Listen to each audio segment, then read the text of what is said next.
Uralsk turn.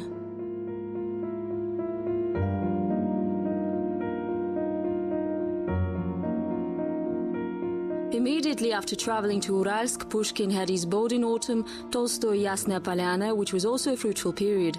He devoted almost 10 years to writing a book which would become an immortal classic. In 1869, the novel War and Peace was finished. A random visit resulted in non-random consequences. Leo Tolstoy came to our land for kumis treatment. In 1862, he came to Uralsk to visit his friend that he knew from the Crimean campaign, Stolypin, the father of the future reformer. Count Tolstoy is a mirror of Asian liberty. Not that Leo Nikolayevich dedicated most of his literary legacy to the steppes or to Asia. However, Asia did leave a trace in the works of the classical writer.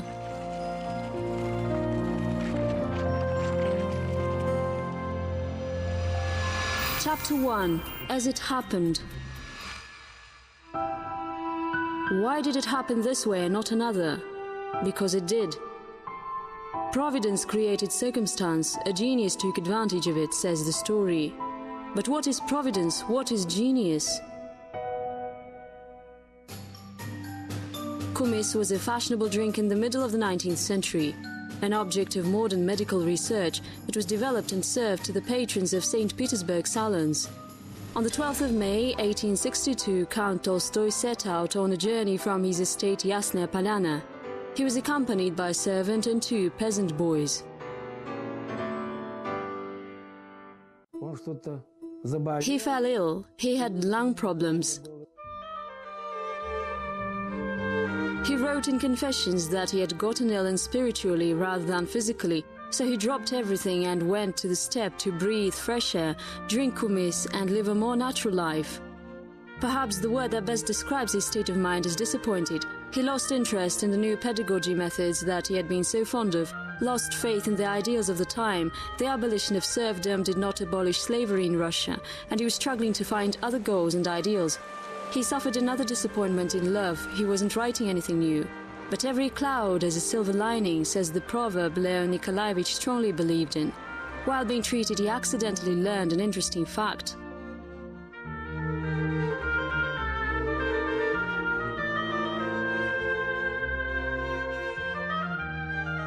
The Uralsk chieftain was Stolypin, his friend.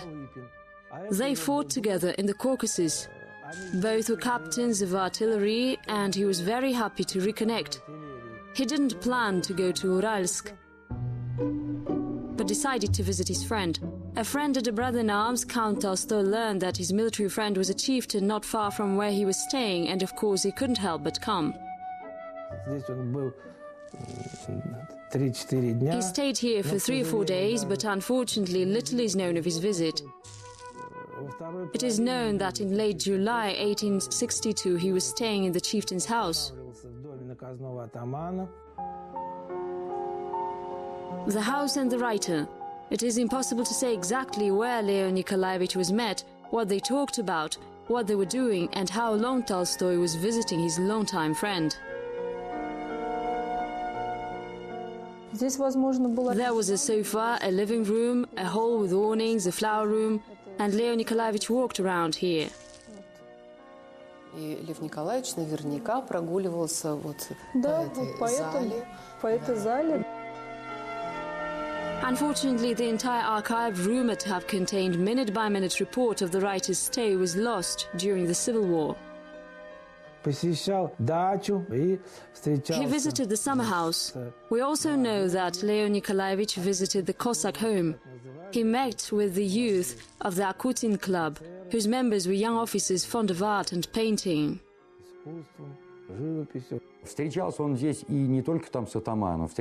He met not only with chieftains and Cossacks, but also our boisterous Ural Cossacks who weren't intimidated by his fame in the slightest. An old man stopped him once. "Are you the Tolstoy?" "Yes, I need to speak with you." Leo Nikolayevich was surprised by the old bearded man's request. The latter brought him home, left the horse, and they stayed up all night talking about life and singing songs with other elders.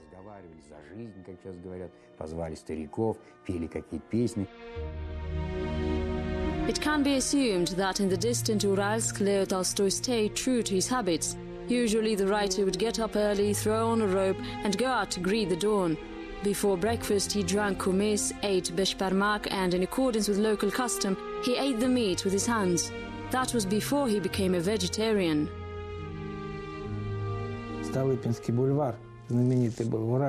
We had Stolypin Boulevard in Uralsk, and in 1860 a rotunda was built, where young people gathered in the evenings to dance and listen to the brass orchestra. Leo Nikolayevich attended these events.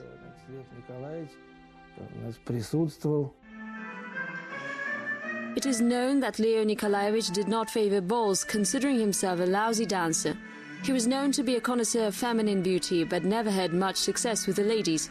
However, he did attract a certain level of attention, being a count, a retired lieutenant and a writer. He made an impression on the local elite. Having spent a few days in Uralsk, he went into the steppe.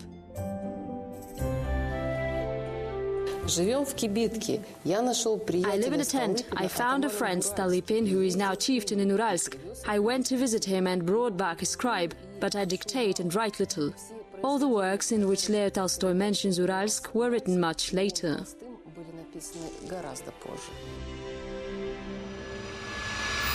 Chapter 2. Why? Leo Tolstoy was after literary material. He intended to write a novel about the life in the Urals. All these speculations may have a real basis. However, they are not supported by any actual evidence.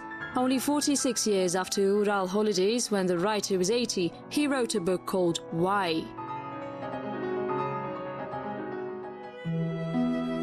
Migursky's life in Uralsk, which had been dragging on for 7 months, was not only monotonous, dull and boring, it was also hard.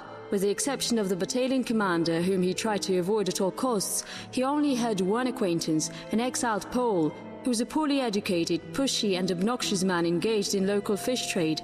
However, what burdened Migursky the most was his inability to get used to poverty.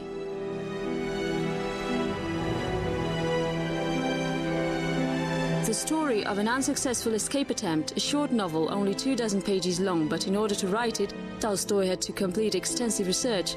When I write something historical, I love to stay true to reality down to the smallest details, said Leo Nikolayevich. His trip, undertaken in the distant past, also helped to achieve historical accuracy. After the Polish uprising in Uralsk, there were many exiles, who Leo Nikolayevich knew personally. The story is based on real-life events. Some of the materials are still being stored in the archives. The names of the main characters had not been changed. Life in the city itself are described sparingly, but the emotional atmosphere of the providence, the hopelessness are conveyed masterfully. The exiled Migursky and his wife Albina decided to run.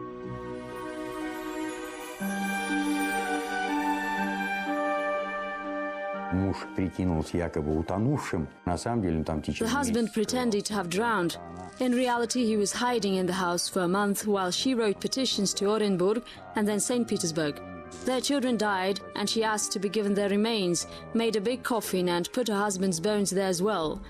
He was discovered near Saratov and imprisoned in a hard labor camp. She went along with him. Leo Tolstoy attached great importance to this little story, judging by the fact that he rewrote it at least 15 times.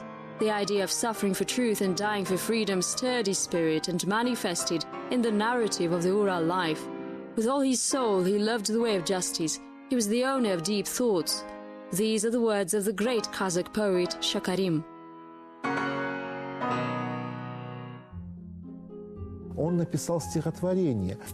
He wrote a poem which reflected the subtleties of the experiences Tolstoy had after he was excommunicated from the church. Leo Tolstoy received a lot of mail from the steppe correspondents, for example, a teacher from Semipalatinsk with a request to translate into Kazakh and publish his stories. As a rule, Leo Nikolayevich had no objections, but the correspondence of Shakarim and Tolstoy had a special place in his life. I washed the mud of past ignorance off my heart, and I will stay true to my words. I'm a student of Leo Tolstoy, wrote Shakarim. Magjan Zhumabayev, Mirzak Abdulatov, and Alikhan Bukikhanov also declared themselves the disciples of the last prophet. Bukikhanov has a story which tells of how one Kazakh responded to the name of Tolstoy. The elder said, perhaps he was Kazakh.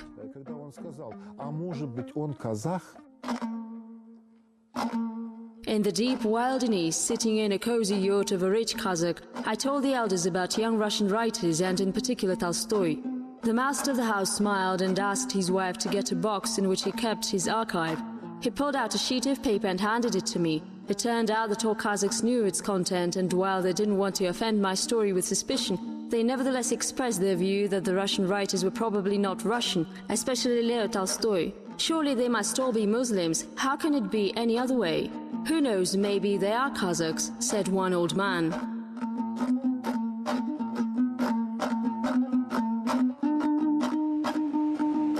The village where Tolstoy was so revered was also the native village of Abai, who was also a fan of the writer, writes Bukikhanov.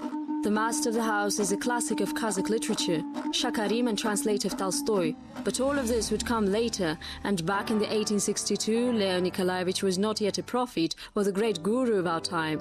He was returning home from the steppes.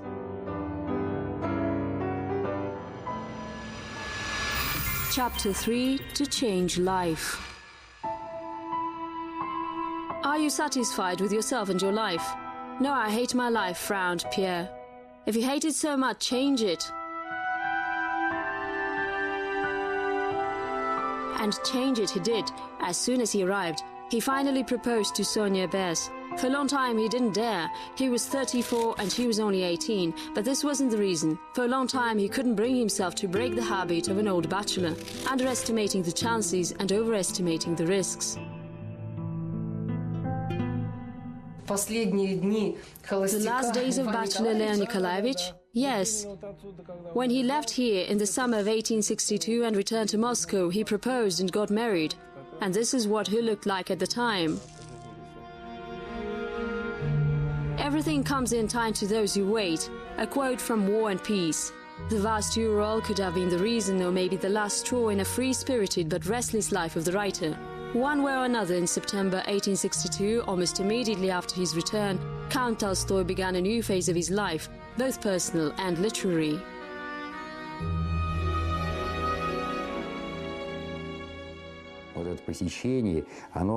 This trip, this visit, had a beneficial effect on Leo Nikolayevich, who had been struggling with a literary crisis. After all, he began writing Cossacks in the Caucasus, a book about the Terek Cossacks, but then stalled the work for 9 years and couldn't resume.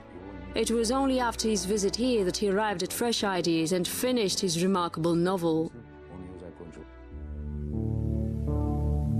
The sunrises and sunsets are almost red in the steppe.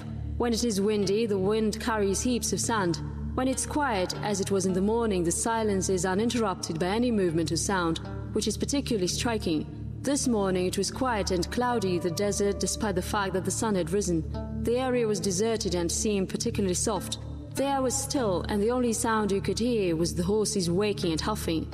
But this sound was weak as well and seemed to freeze immediately. He was married and happy, at least for the time being. He also started writing a novel that he had been unable to approach for several years. Something always got in the way. What started out as a story of the Decembrists eventually became a novel about war and peace.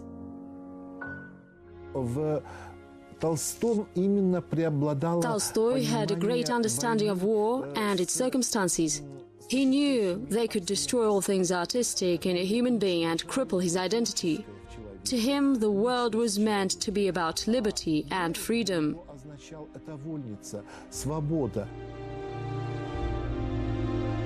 In this novel, he intended to express all his thoughts about perfection and imperfection, of the world, of people, and of their combination. Great transformation of the world and invisible reconstruction of the human soul, which might be less visible but is no less momentous. And who can determine the role of unremarkable Uralsk and the great Asian steppes in all this? They may have had nothing to do with it, but it is also possible that without them this epic work would never have been written.